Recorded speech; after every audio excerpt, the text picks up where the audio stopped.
Saludamos a Ana María Carrasquero, socióloga investigadora del Observatorio de los Derechos de la Propiedad. Bienvenida a la tarde. Hola, buenas tardes. ¿Cómo explicar estas pérdidas en las empresas que están bajo la administración chavista? Bueno, eso se explica muy sencillo. O sea, tú lo que tienes allí es un Estado que persigue y controla a quien aún produce y reprime a quien protesta, y simplemente lo que hace es distribuir la escasez, porque la pregunta que habría que hacerle al Estado es: ¿cuál de todas esas empresas hoy está productiva? Es una empresa realmente productiva.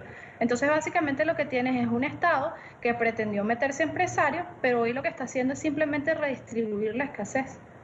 Ahora, los panaderos han denunciado la falta de materia prima. Incluso escuchábamos un testimonio de gente que decía que antes de que la administración del chavismo tomara las riendas de esa panadería podría encontrar productos. Sin embargo, ahora no es así.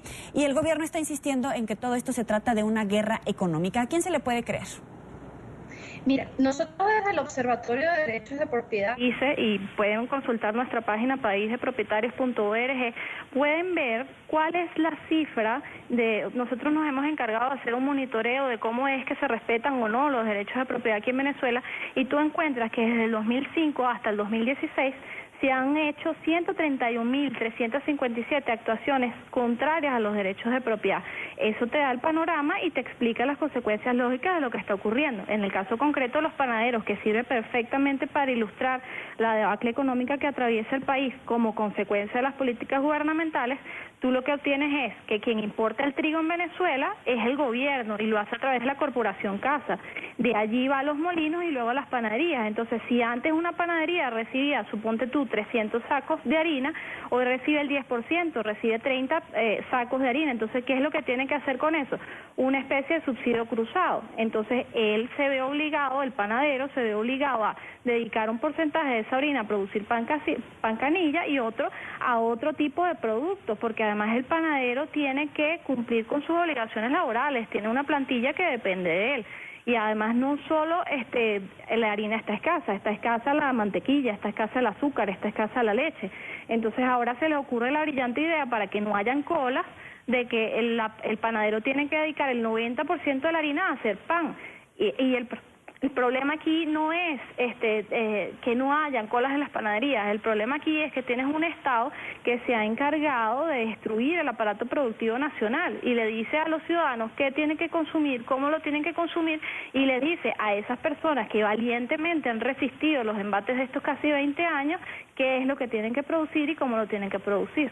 ¿Nos podría hacer un ejercicio de comparación del sector alimentario justamente en este periodo de los últimos 20 años, un antes y un después? Bueno, fíjate, por ejemplo, ¿por qué la gente está yendo? Por eso te decía en un principio que es maravilloso el ejemplo del pan para ilustrar. Ya te hablé desde la perspectiva de los panaderos como negocio, ahora hablemos de la perspectiva del consumidor. Tú ves que las personas que hacen cola para comprar pan son personas que no consiguen harina de maíz precocida para hacer nuestras arepas, que no consiguen arroz, que no consiguen pasta. Entonces, en el caso de la harina de maíz, nosotros aquí en este país producíamos harina de maíz de manera completa, o sea, producíamos trigo para generar la harina de maíz. En el caso de arroz, satisfacíamos las necesidades del mercado nacional y además exportábamos. Y en el caso de la pasta, nosotros consumíamos grandes cantidades, éramos uno de los países con mayor consumo de pasta.